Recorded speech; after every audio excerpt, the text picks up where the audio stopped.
Hi everyone, this is Tyler of Conversations with Tyler. I hope you've enjoyed listening to and learning from this year's conversations as much as I have.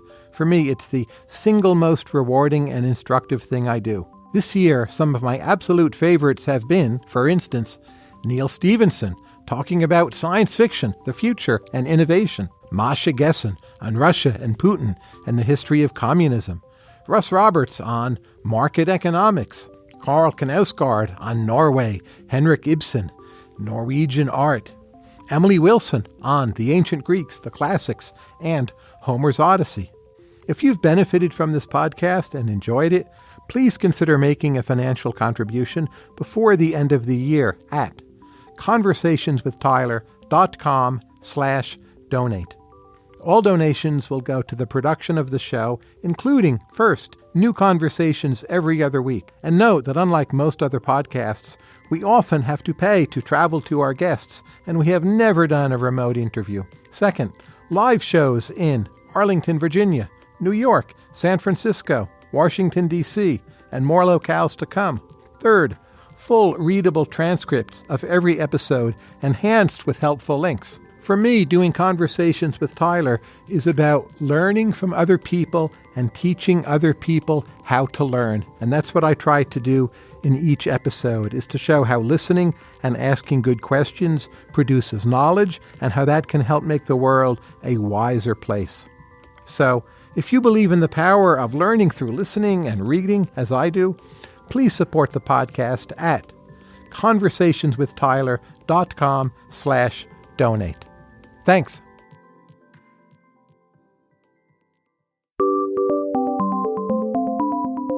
Conversations with Tyler is produced by the Mercatus Center at George Mason University, bridging the gap between academic ideas and real-world problems. Learn more at mercatus.org. And for more conversations, including videos, transcripts, and upcoming dates, visit conversationswithtyler.com.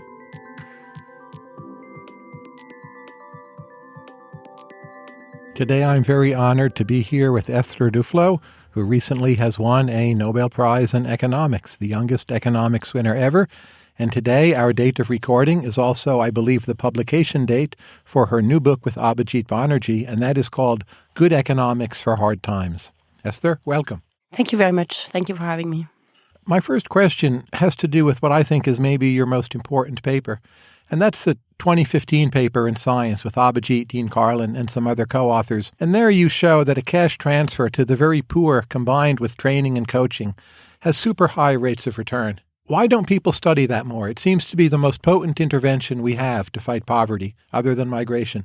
So I think it has been studied a lot, and it has also been adopted as policy after this original study and other studies. So the original project comes from Bangladesh, and there actually has been a study and a long-run study in Bangladesh by Robin Burgess and others who are now looking at the households 10 years hence.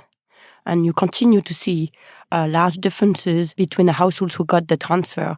And they have a recent paper that they just released to say that they continue to study it, where they are really putting a lot of theory into it to look at the data through the lens of asking, actually, is there a poverty trap in which some of these households have fallen?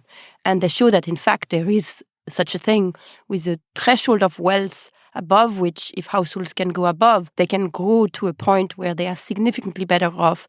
And if they are below it, they go back to wherever they came from. So I think that's a very important paper that is making a big splash and show people continue. And in our case, the part of the study that I was the most involved with was in West Bengal. And we also continue to study them after 10 years. We are studying their children as well. We are studying the impact on migration to go through not just, there is an effect, but how all of these effects are kind of building on each other. As I understand the paper, there's a cost-benefit ratio of 133% to 433% across 6 countries, and that's enormous. What exactly about the mentor makes the difference, as opposed to just giving people cash? What is the mentor or the coach actually teaching? So just from the experiment, this particular experiment, it would be hard to tell because one could say, well, you should try to do cash only and then we can see. But subsequently, Abhijit and Dean Carlin were involved in an experiment in Ghana where they just gave goats So they call it a goat drop paper. So just goats were given, and without the coaching. And there they find very clearly that the coaching makes a big difference. That people who you give just the assets to have more assets, but it doesn't serve as a springboard for more activities. So descriptively, what the coaches do is two things. Number one is avoid the temptation of liquidating the assets quite early. So if you give people, cows and they don't feel confident using them, then the easiest thing to do is to sell them. And then they have cash, but they don't have the productive asset anymore.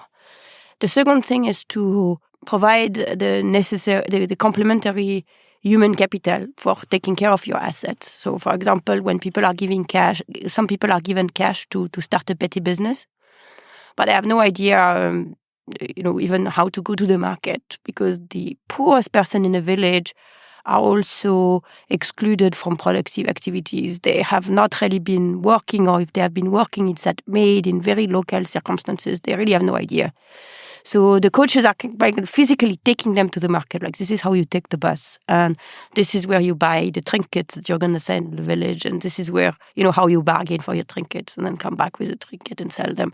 So there is an amount of technical skills, if you will.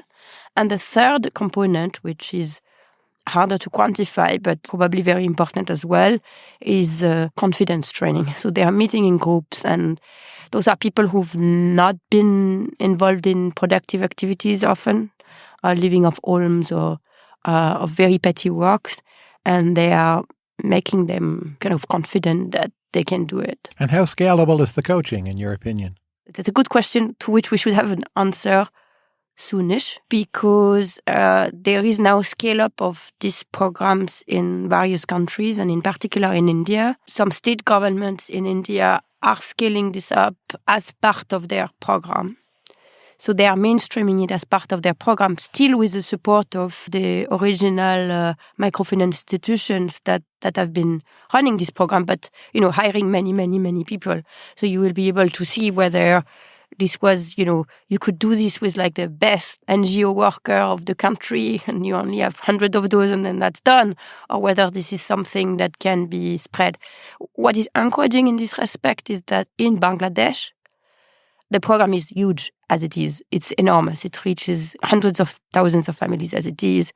So to some extent, we already have the answer to how scalable it is because it's already scaled. And even the evaluation by Robin Burgess and others was done on a quite large scale. Have you ever thought you should just spend the rest of your career working on this intervention and 5% of the economics profession should just work on this, with possible rates of return so high, for the world's biggest problem, which is poverty, right? Why don't we do much, much more of working on this problem, on this study?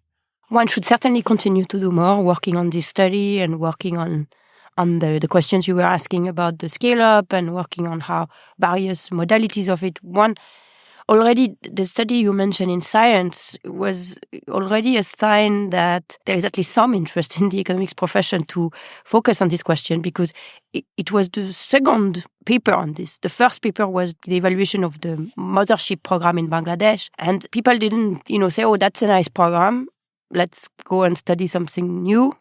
Instead, Dean Cannon led a group of people to replicate this same evaluation in 7 different countries, which was a very major undertaking involving lots and lots of researchers and NGOs. So the fact that people were willing to do that, to write, a 12-page paper in Science at the end of it, suggests that there is really a recognition that it's a very important topic. Now, should everybody do that? Well, I guess there are probably diminishing returns to effort on the particular problems, and there are other interesting problems to look at. So I'm glad that people continue working on this, and I think the work is only going to deepen, both on understanding the mechanism better, understanding variations around it, and understanding how to make it adopted as policy, because I completely agree with you that of everything that I've studied in my life, that this is one with the most important, spectacular results. You have some well-known papers with co-authors about microcredit programs in Hyderabad, India, and I've long had some questions about how those programs actually work. So as you know, often the borrowing families are paying annualized rates of 50 to 100% a year. And they keep on borrowing. They're not just borrowing once to bring the kid to the doctor.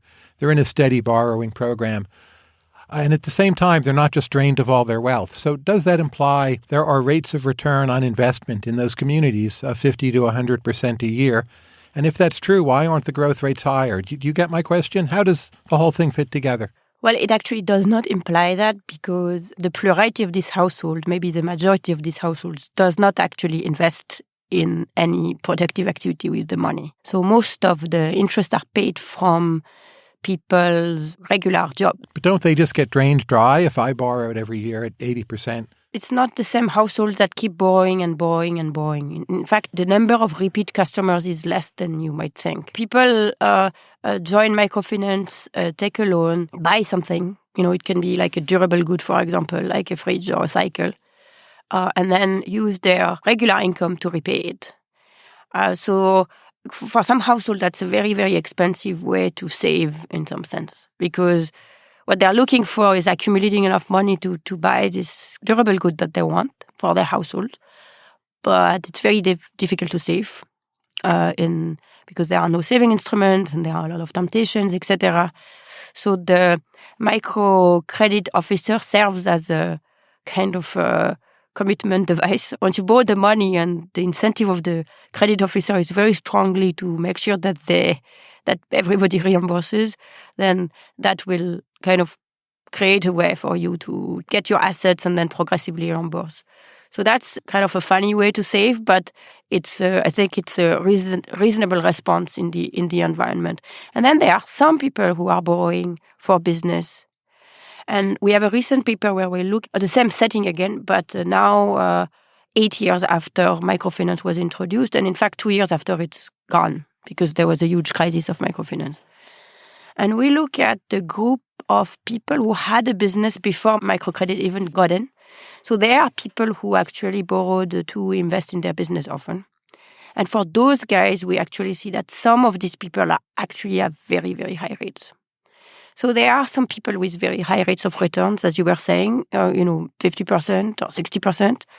So first of all, they are not very many, and they are not necessarily the ones that have access to money. And that's kind of one of the big reasons why the growth is lower, is that there is a mismatch between the investment opportunity and who has the money. And that's what microeconomists call misallocation. Your randomized control trials, they're very large. They employ large numbers of people. I even once visited the Hyderabad project, was very impressed how much was going on. Do you have a personal philosophy of management or leadership? Esther Duflo, the manager, not the economist. Tell us a little bit about her. So I kind of stumbled onto this because as most academic, I was not born to be a manager. So I don't have I didn't bring a pre-made philosophy to this business. But I developed one, and it has several elements to it. But the key is that I'm not a micromanager. The key is that you want to give people pretty clear vision of where we're heading, and then give them a lot of ownership for how we're getting there.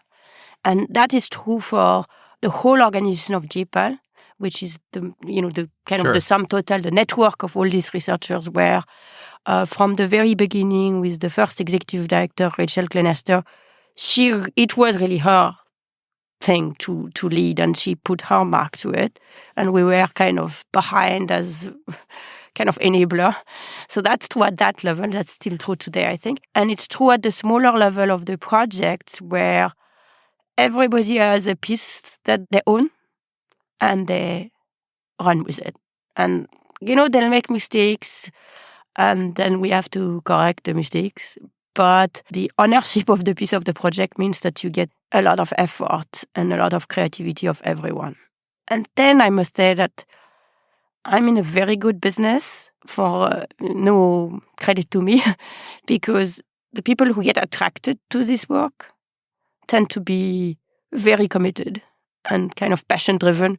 So you get very good material to start with. So you just need to give them a little bit of guidance and they move. And which is the input that's the factor of production that prevents you from scaling your work more?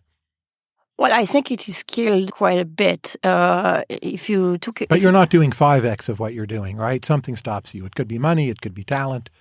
I always try to be behind the money. So I think a lot of problems of some centers, sometimes in academia, is you get some money to do something and then you have to, the idea to match the money. We were always had some idea before and the money comes. So at some level, the money is always the constraining factor at any point in time. Now you could say, why don't you get more talent to get more money? But there are some limits to that. Another thing is, I'm not sure I'm aiming at world conquest in the sense that I'm more interested in, and I think that really much applied to the three of us. We were very much interested in creating an ecosystem where that kind of work becomes easier because policymakers are interested, funders are interested, talent is interested. And because there are some things that are eased, like when we started even the Hyderabad project we visited, we were kind of still learning as we went and we made mistakes. And we're still making mistakes, but fewer now because there is an infrastructure and some learnings. And this infrastructure can then be given to other younger people that have, more imaginative, great ideas to run with. So I've kind of always been more interested in doing that and using my own work as little bit of a testing ground, trying new things that are quite risky because it doesn't matter to me if that fails. I have tenure. Do you worry much that the RCT method, it centralizes authority in too few institutions? So you need a certain amount of money, you need some managerial ability, you need connections abroad. It's not like running regressions. Everyone can do it on their PC. Is that in some way going to slow down science? So you get more reliable results, but there's just much less competition of ideas, it seems. I think it would be the case if we had not been mindful of this problem from the beginning. And it might still be the case to some extent, but I actually think that we've put a lot of effort in avoiding it to be the case. So when you take an organization like JPAL, just in India, we have 200 staff members, and we have, at any given time, 1,000 people running survey. They are not running, I say we, but these people are not running my project. These people are running the projects of dozens and dozens of researchers. And when I started, I couldn't have started without having the backing of MIT because it was such a risky proposition that you needed, to be able to easy risk capital kind of things. But at this point, because of this infrastructure, it's much more normal science. People can get in with no funding of their own, in part because one of the things we are doing as a network is raising a lot of money to redistribute to other people widely. JPAL has 400 researchers that are affiliated to it or invited researchers, many of them quite junior.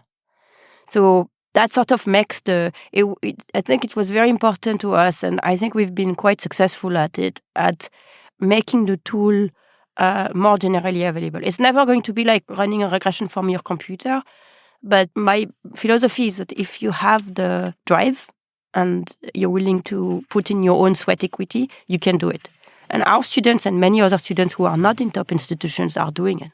In your book, the new book, Good Economics for Hard Times, you talk quite a bit about a revolt against the elites in the United States.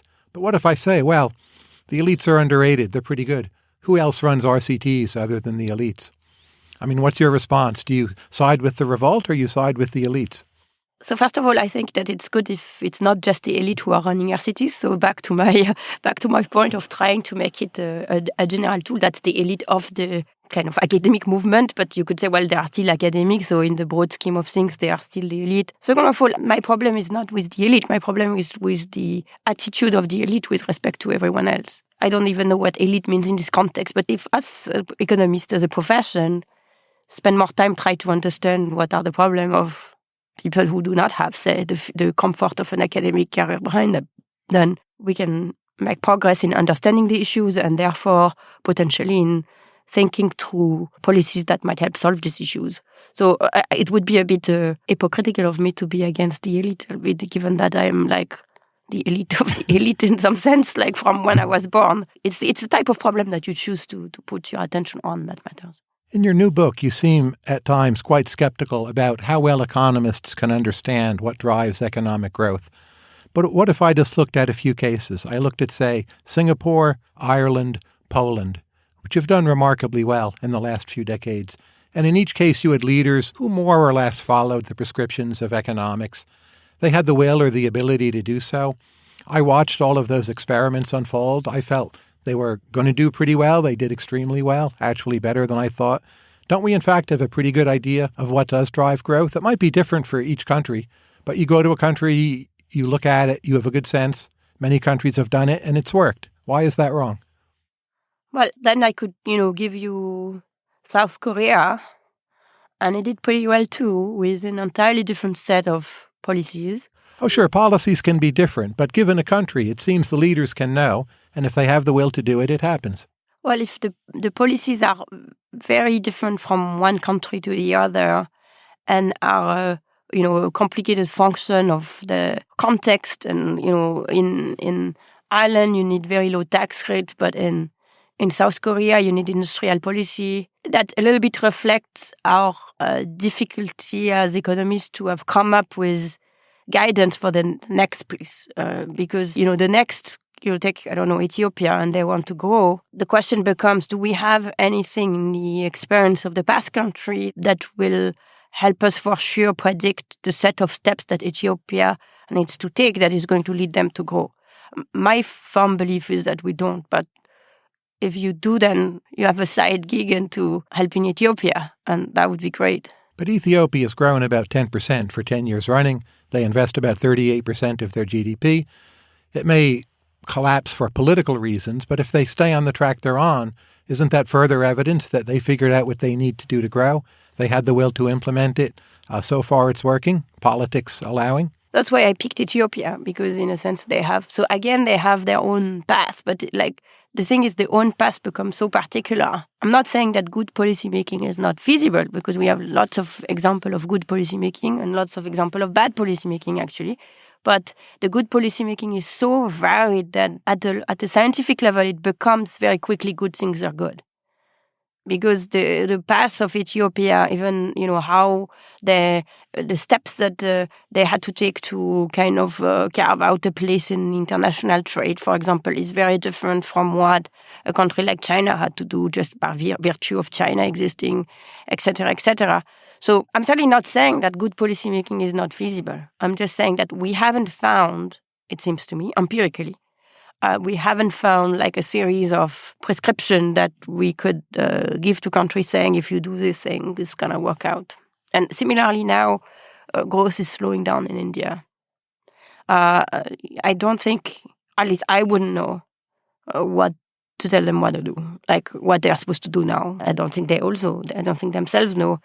So that's kind of what has turned out to be difficult empirically. This is not me, actually. I'm not a macroeconomist, so I would not have the arrogance to say that we haven't figured it out. But that seems to be what the macroeconomists have.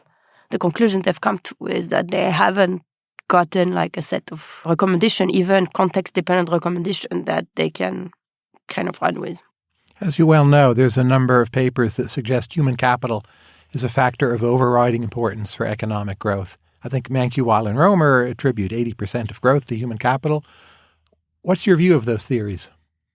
As a gross accounting matter, which is what fraction, those differences, what's the correlation between how much of the growth is explained by differences in human capital across country, it does seem to be that human capital play a big role, even though the Mankiewicz, Romer, and Weil figures gone down since then with the work of Caselli, for example. So, but it is important. Some of it is correlation rather than causal effects, that countries that have been good at increasing education have been good at doing other things.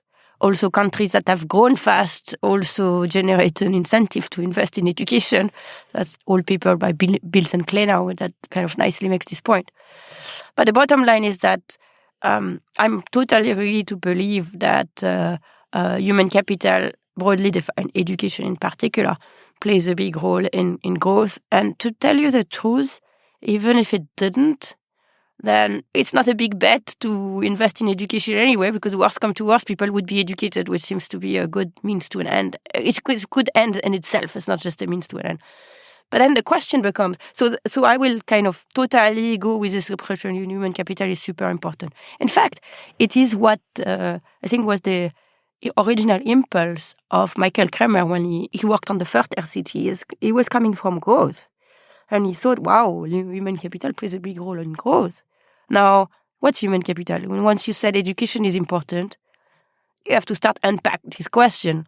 Is it years of education? Well, not really. Clearly, if kids learn nothing, that's not so useful. So it has to be learning. Then you can start asking yourself questions of whether it's like cognitive skills or non-cognitive skills or a mix of the two. Like Heckman is telling us that non-cognitive skills is such a very important part of human capital. And then you want to ask yourself the question, well, how do cognitive skills get produced? How non-cognitive skills get produced? And that's kind of what kind of willy-nilly lands you to, much more specific policy advice and hence potentially things that you can start running RCT on. To return to what I think was your master's thesis, how well did the USSR's first 5-year plan go? Well, this was my master thesis in history. And I was interested in the time in propaganda. And not so much the first 5-year plan per se, but how over this period, the talk and the use in propaganda of the big construction sites evolved. So early this is also the period where Stalin consolidated power. At the beginning, there was a lot of ways that the Soviet Union could have gone. It could have gone a more, market-friendly way, which is sort of what Lenin was hoping at some point. It was going a completely utopian, everybody lived together kind of crazy way. And then there was a Stalin thing, which is like finally the form that they kind of adopted, which was sort of boring, inefficient dirigism. And all of this played out in how they represented their construction sites, like the big dam on the Dnieper. So this is how both economics and the narrative about economics were used to consolidate power and to consolidate grip on society.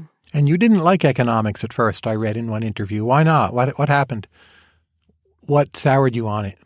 So I was, exposed to the typical Econ 101 course, the French version of it, with indifference curve and all that jazz. And I thought it had no relevance, that it was so far removed from any real person's life that it could not possibly be useful. I also was skeptical that it was extremely ideological.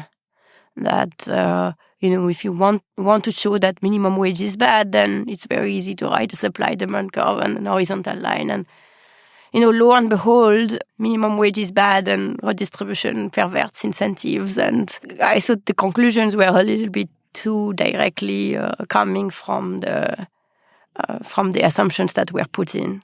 So I had only done economics initially because I wanted to do economic history. And then I thought, okay, I'm done with this whole economics business. At the same time, I was a little bit dissatisfied with history for different reasons, in particular because I thought it's, not very immediately useful.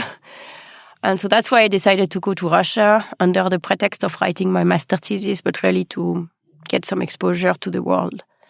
And this is when I saw economists in action, because I was the research assistant of Jeff Sachs, whom I never met in this occasion, but was kind of hustling for them. And then I thought, I didn't necessarily agree with everything they were doing, but I thought that they had the luxury to think about things and then to be heard by policymakers when they had something to say.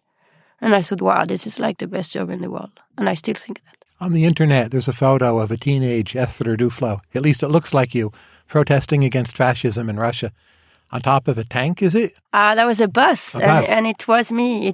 So that was in 1991. So this is not when I lived 1 year there. I lived 1 year in 93, 94. But this was in 91. I had gone to Russia about every year since I was a teen to learn Russian. And I happened to be there the summer where there was this putsch against Gorbachev. That's the year my wife left as a refugee.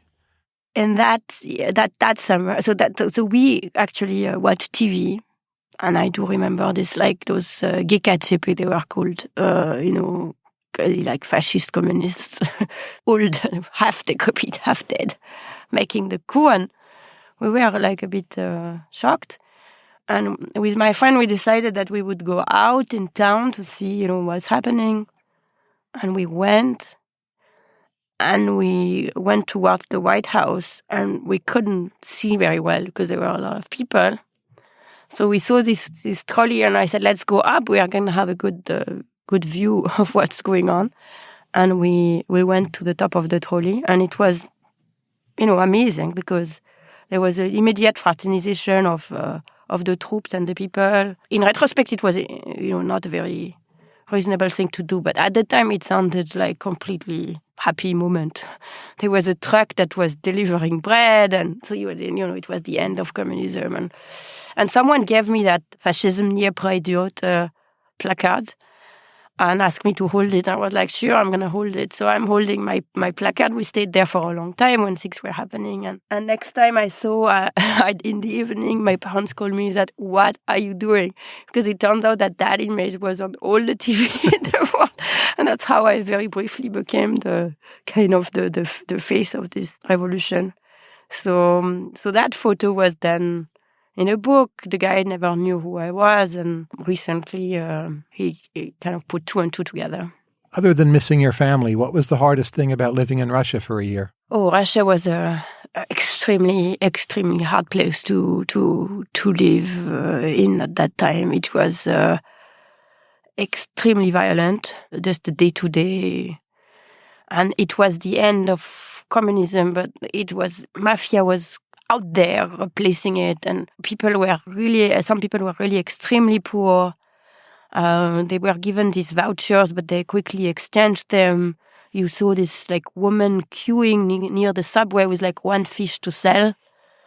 And the whole thing was so hard, everything was hard. So it was a difficult environment. I assume it still is, but I haven't really gone back since then. Do you have a favorite Russian novel? So my favorite Russian author, that very originally, is Dostoevsky. And, Crime and Punishment, probably among the... Why is the French education system so good? Or would you challenge the premise?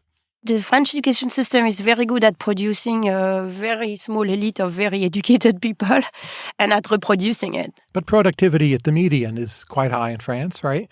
At the median of the productivity of the median worker. Yes. Yeah, so it's not just training an elite. Yes, although I wonder whether if we look in a generation or the current kids who are in school, we will find the same thing. Because I'll tell you exactly why. The current PISA and TIMSS results show France exactly at the median in terms of the scores, but with a lot of heterogeneity, with excellent results at the top and really bad results at the bottom.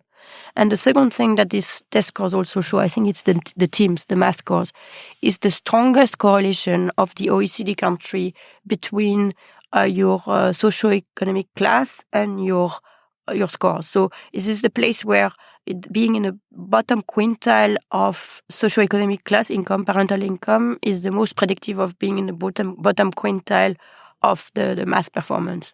So I do think we historically have an excellent system. I do think it has roots in 19th century France and the Republic of the Teachers, and both inclusive and demanding system at once. And I think to some extent I'm the product of that. But I also think that we've a little bit left it crumble. So I do hope that we kind of can recover it.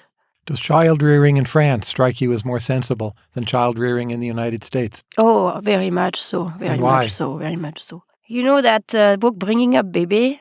Yes. So I think she picked up on something which rings so true to me, which maybe is a more general point about the US versus France. In France, people are reasonably content to just go with the flow and do, what everybody does. So every kid eats the same thing at 4:30 and, has dinner at the same time and kind of has gone through the same experiences, learned the same songs, and everybody thinks they are totally free, but in fact they're all on this kind of pretty sensible railroad, and also they don't agonize about it. in the US, child rearing is, one more occasion to make a statement about your identity. So, you're the kind of mother that carries the baby, or you're the kind of mother that put the baby in a stroller, and somehow that sort of, it almost can predict what you're going to think about Donald Trump. And that's crazy. So people are so, concerned about what they do. Not only they feel that they have to invest a ton in their children, but also, and they feel inadequate if they are not able to, but also that exactly what they do kind of creates them as people. So in France, that's kind of not there. And I think that makes everybody so much more laid back, children and adults. Why are the biggest and best French companies all so old? I think they all predate 1980 or so. So that's a little bit above my pay grade. Not that your other questions were not above my pay grade, but we're pay grade elevators at Conversations with Tyler. Yes, no, I appreciate that, but that might be above my pay grade even with your elevator.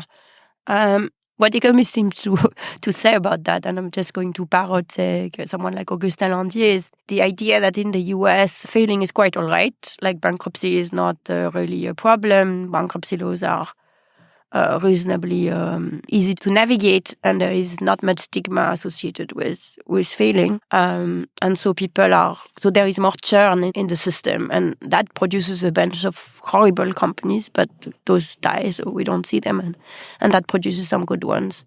And the French system is less encouraging of failing, and that is less conducive to lots of, 1,000 flowers blooming, and hence there is no new things. But I'm repeating something which is not deeply original and has some ring of truth, but honestly, I'm not going to claim expertise there. What is important to you from French cinema? Oh, so many things. That's not above my pay grade. That's so much inside my pay grade. I grew up watching movies. The French system is such that in the first 2 years of undergraduate, you work like a mad person. And then you can pretty much take vacations for the rest of your life. So I decided against the rest of my life thing after, going to Russia and all that. But in between, I had this 1 year where I used to go to the cinema about 3 or 4 times a week. So I had a chance to get groomed in the American classic, French classic. And what do you recommend to us? So the Nouvelle Vague is still not, not surpassed in a way. And so in particular, Godard, you watch Prénom Carmen, and, nobody has made a movie like that. For me, it's Godard and Bresson. So I would also put Bresson in there. It's just unbelievable cinema. On the wall of your home in Boston, according to one newspaper, is a slogan from the 1968 Paris riots, and it reads, quote, "Nobody ever fell in love with the growth rate." It's not on the wall of my house in Boston, but it's in a book of quotes that were on the wall of Paris. It's a little red book that was in my parents' bookshelf, which I was, I read as a kid, and I kept in my mind that I knew we had that and was looking for it could come handy at some point. And it had a lot of these quotes from 1968. Some of them are more well known than others, like Sous les pavés, la plage is one of the most well known. Under the pavement, you have the sea. And this one, which I found when we were working on the book, and I wanted to. It was kind of the epigraph of one of the first draft of the chapter on growth. Then somehow I think didn't make it in the final cut. And you think we should fall in love with growth rates? No, I don't think one should. Why fall not? in love The power of with compound growth returns is remarkable, right? I think one should have healthy respect for growth rates and treat them as useful companions and people that you have to make work for you. So I think we should think of growth rate as, chief of staff, not as things we should fall in love with. And I think one issue that countries have had when they've fallen in love with growth rate per se, as opposed to why is it you want growth in the first place, is that going back to the early conversation, it's pretty hard to manipulate growth rate for politicians, especially fluctuation in growth rates. And therefore, if things are not going your way and you try more and more crazy things to try to make growth come back because that's what you've fallen in love with, then you can put yourself in pretty bad corners. One example is Japan, for example. I think they did fall in love with the growth rate instead of kind of trying to think, well, maybe there is a reason why the growth rate have fallen down. We should be kind of comfortable with that and do the best with what we have. But could Japan have done better? So it grew very rapidly. It caught up basically to France, then stopped at a certain frontier short of the United States. It's managed its decline really quite well. In per capita terms, its growth rate is okay, not spectacular. Social order is at a premium. What have they done wrong? Well, they've bought themselves a pretty big debt level, which could become a debt crisis in the making, and which was kind of entirely unnecessary because when growth fell down in Japan, in retrospect, of course, it's, you always have 20/20 hindsight. But when growth fell down in Japan, there was a reason for that, which is the population was aging. The working population as a share of the overall population was therefore becoming smaller. So it is not surprising that there would be a slowdown in the growth of GDP per capita. For a while, it was compensated by the fact that there was a lot of TFP growth, but that wasn't, necessarily going to come forever because we don't really know where TFP is coming from. So at this point, they could have said, well, this is it. Let's do exactly what you said they should do. We should manage the expectation for the downfall. We're already quite rich, and we have, good standard of living, which we could make, in a sense, even better by addressing some of the issues that still remain in the Japanese society. And they did some of that, but on top of that, they also said, let's try and make growth come back. And that was this sort of Keynesian spending spree that I don't think have any impact on growth, but puts them in a not particularly desirable macroeconomic situation at the moment. Why do you think in the United States geographic mobility has fallen so much? You discuss that at length in the new book. I think there are a number of reasons, some that are strictly economic, as in financial, and some that are a little bit broader. So on the financial side, real estate is a big part of it, and that has been documented by other people than us. But you can move to the South, right? There's freedom to build in the South. Plenty of people move to Texas. You won't move to the Bay Area, yes. But it's a big country. Exactly. So that explains why people aren't moving where a lot of the jobs are. If you were but you're right. People could decide to move, 200 kilometers away, not to a city, but to another place that happens not to be shocked by a shock. Now there is the issue that in places where you would expect most people to move from are places which had been hit by economic shock, which is often clustered in nature because industry is clustered. So then when a region is hit by a shock that hit not just one company when everybody else is doing fine, but kind of all the companies because everybody was doing furniture or clothing or everyone was doing something that is being replaced by robots or something like that, you have a kind of equilibrium fact that then the places that are affected by the shock get hurt. Then the places that are not directly affected by the shock get hurt too, because the guys who were working, they are less likely to buy, guys and girls actually who are working are less likely to buy McDonald's, and therefore the McDonald's wages all goes down, etc., which then leads to a decline in the real estate prices, and people find themselves underwater on their mortgage. And I think that prevents mobility because at least they have a house to live in if they don't go. But if they sell the house, they have nothing to get themselves another place. So that's kind of like a purely economic factor. Then on top of that, I think childcare is kind of an issue because a lot of people have childcare provided by their extended family. And you cannot move the entire family, again, maybe due to these real estate things. And then the childcare options are pretty bad in this country in general, especially for small kids. Once they start going to school, it's a bit better. And then those are some of the economic reasons. Then I also think there are social reasons, which is people like to be part of a social network. They think I think it's profoundly human that we are not meant to be lonely. We are meant to live with our friends and derive some amount of meaning from our place in the social network. And moving makes it difficult, especially if you're going to move to something that's completely like unknown. And you don't exactly know what you're moving to and why.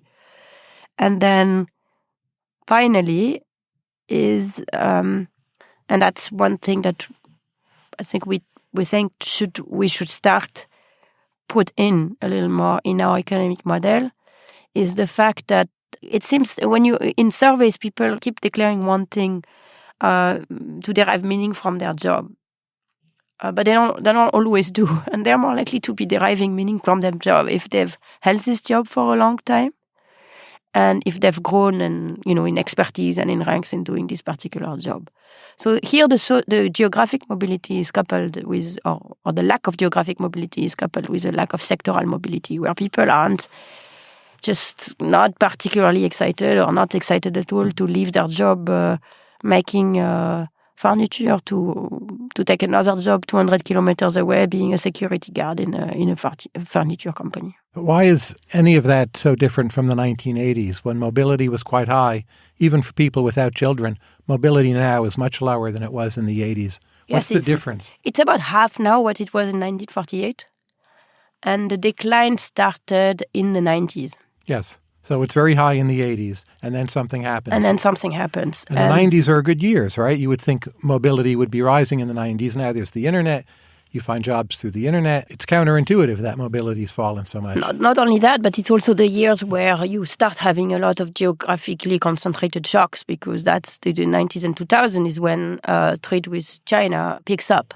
So it's where, entire town would, seem that they should go and pick up. So precisely at the moment where the factors you point out would have made geographic mobility easier, and there was also more of a need for people to move. This is when we see people move less.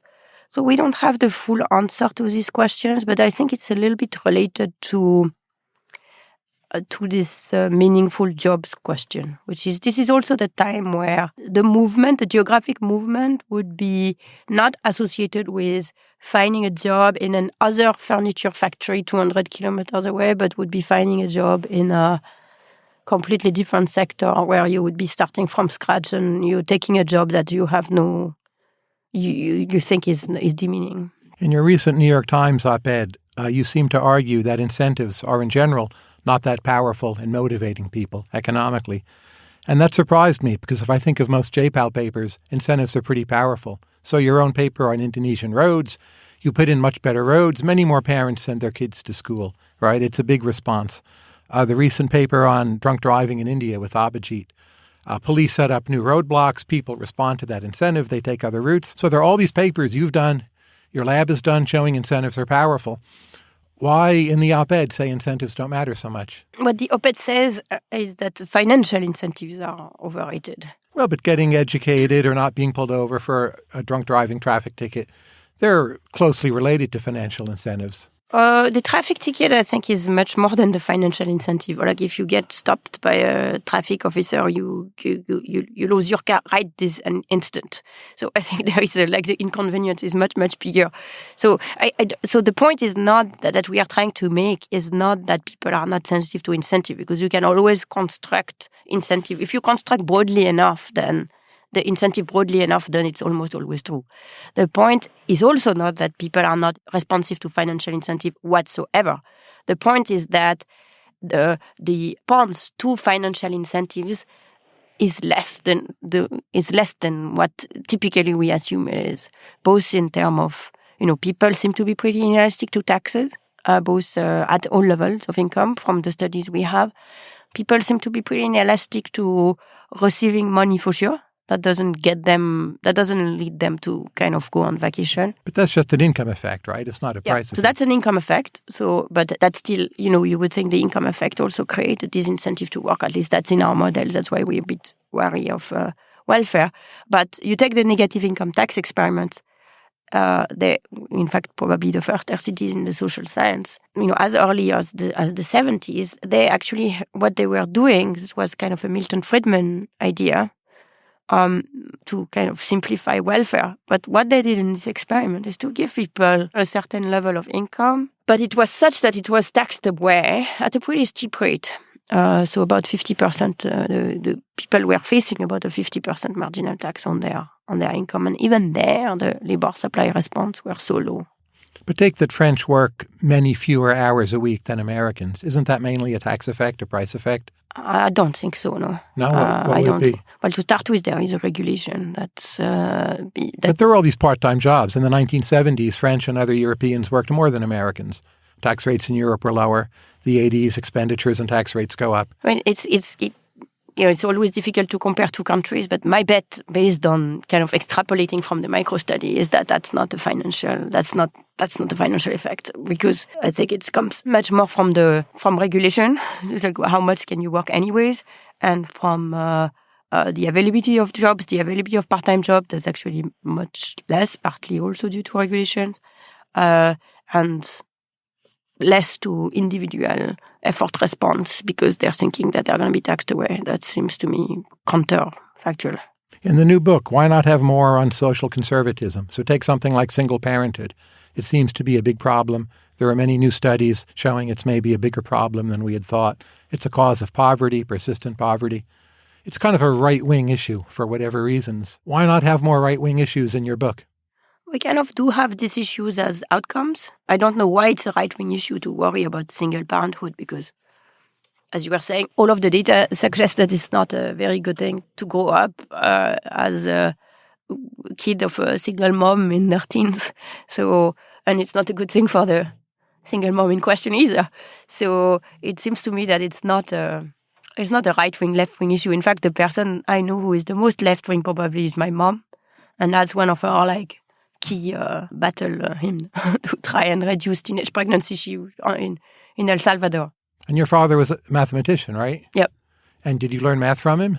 I learned it at a very fundamental level because he's kind of a very fundamental mathematician. So it left me, I think, with some good instinct. Going back to the issue, so I don't think single motherhood is a left-wing or right-wing issue. What would make it a social conservatism issue is to approach it from moral failing kind of a way. And what makes it a progressive issue is to approach it at the outcome of, conditions in life that are potentially changeable. Or maybe it's the same thing. And we do talk about it a bit in the book. In particular, for example, one of the consequences of the fact that people are not mobile and that industries are clustered so that when there is a shock, everybody kind of suffers together, is that in those towns that are hit the most, you do see a kind of an erosion of these. People are less of this social norms. People are less likely to get married. They are more likely to have children out of wedlock, etc. So you do see this as one of the possible consequences of people's, unhappiness. What do you learn from rock climbing, or how does it inspire you? Many things you can learn from rock climbing. One is that it's a bit like empirical economics. You kind of look at the wall and you have a decent idea of what might work. So you have to think of it as a theory or an intuition. But then when you try it out, sometimes it works, sometimes it doesn't. So that's kind of the data going in the way. It's also something you do socially. You do need another person to catch you if you fall, and you need to pay attention to the other person. And a lot of economics is very social in this way. And it's not competitive, or at least not the way I do it. So it's kind of making slow and steady progress towards some goal. Do you love South Indian classical music? I like it. I love it would be a stronger statement than I should, because I'm not a connoisseur. But Abhijit, my husband, is really into it. So, in fact, South Indian and North Indian both. We listen to it at home, and we go to concerts whenever we are in India. Chennai is one place where we do a lot of work, and Jaipal has its headquarters, and it has some of the best South Indian music. So I am kind of an unenlightened amateur. I've been to the December festival there. It was fantastic. Took my daughter. What in classical music interests you most? In Western classical? Yes. So this I truly love. And Indian classical I also love, but with no expertise whatsoever. Western classical I grew up listening to forever. What interests me the most, I don't even know if interest in the world, because it's kind of very visceral. And what is it? What do you put on? What's your desert island disc? Oh, that's Bach, So I listen to Bach almost every morning. Yes. When I'm working, and in particular to Bach cantatas. Yes. So that's kind of my morning music. Then in the afternoon, I kind of move on to more like frontier stuff like Schumann or something like that. It's only after dinner that it moves to Bob Dylan. So definitely it would be Bach, and it would probably be the one of the Passions, or if I could have two, I would take two. The two Passions, St. John and St. Matthew's Passion. What advice do you give to your talented undergraduates that differs from the advice your colleagues would give them? I give them, almost all of them, the advice to take some time off and to, in particular, if they have any interest in development, which is generally the reason why they come to see me in the first place. But even if they don't really, to spend a year or two in developing country, working on a project, not necessarily an RCT, any project, like spending time in the field. This is what Michael Kremer did before he went back to graduate school, and I think that was determinant to him. This, to some extent, is what I did with my little Russia experience, and this was clearly very central to me. It's only through this exposure that you can learn how wrong most of your intuitions are and preconceptions are. I can tell it to them till they are blue in the face, to not let themselves be guided by what seems obvious to them, but until they've confronted what they think is obvious to something entirely different, then it's not clear. Whether or not this is different from what my colleagues would say, I don't know. Maybe some of my colleagues would say that it's better off, you're better off staying home and cranking some data and getting this type of skills. Obviously, it hasn't stopped you any, but do you worry that development economics in some ways puts women at a disadvantage because some emerging economies are especially dangerous for women? Oh, I think India in particular, that may be the case. I think development economics is the most gender-balanced subfield of all of economics. In fact, if anything, there are more women and more powerful women in development than men. So whatever it is, it does not stop them. And there are many, many women working on India. So, of course, you don't do silly things. And the advantage of working and of having this infrastructure that I was talking about before is that it makes it possible for people to always be in groups and to kind of work in a context where they are safe. And at the same time, they can get the experience of living in these environments. And I think that makes people often very aware that gender rights, for example, is something to study very deeply. So, for example, one of my graduate students, Maddie McElway, worked in rural UP in one of the part of India, which was some of the most extreme gender inequity. And, she conducted a project like a master with a little group of largely female research assistants and got everybody to kind of go along with her. Last question. If you could institute a reform to increase opportunity for women in economics, what would you do? So I think there are two things that one could do. I don't know if there are reforms per se, but one is to change a little bit the climate in the economics profession. It's not particularly anti-woman per se. Some people argue it is. People are, for example, more likely to interrupt women than men, etc. But even if they weren't, they're just in general likely to interrupt each other. We are not a very touchy-feely culture in economics. It doesn't bother me, it turns out, so that's not something that has stopped me in any way, but it bothers many people, and it tends to bother women and I think minority more. So changing the culture, of course, is not a reform per se, but there are small things you can do that can help. One thing we've done at MIT, very simple, is to institute the rule that someone who gives a seminar gets the first 15 minutes uninterrupted. And that has, for our seminars, the development seminars, I think it's actually improved the experience for everyone, the speaker and the audience. So that's one. That's not huge, but think of this as one, I'm not the magic bullet type of person, and I don't think there is one there. One of the silver pellets you could do there. The other is not about there's something we could do outside of the economic profession, which is to change a little bit the image that economics has to the outside world. I think for a lot of high school students, college students, they're a bit like me when I was trying, considering economics is like, number one, it's like talk about interest rate and central banks, and it's kind of boring. And number two, it goes at it with like incredibly crude tools. And in fact, both of these statements are, I think, wrong about the state of our discipline. In fact, we study any number of issues, including those, but also, ultra extreme poverty, discrimination, inequality, and we study them with lots of very sophisticated tools and relevant empirical tools, etc. And I think if people were more aware at an early age before they choose a field, there would be more women to start with choosing to study economics, and then hopefully more would continue, which I think is something we really need, not just women, but also minority, because economics is a social science. And as a social science, we do need diversity and experiences and point of views, etc., because people with different background, and including gender and life experiences, will be interested in different questions and also will bring a slightly different perspective to those questions. So, it would be a bit more, it would make the field more vibrant. Esther Duflo, thank you very much. Congratulations again on the Nobel Prize, of course. And the new book with Abhijit Banerjee is Good Economics for Hard Times. Thank you. Thank you so much. Thanks for listening to Conversations with Tyler.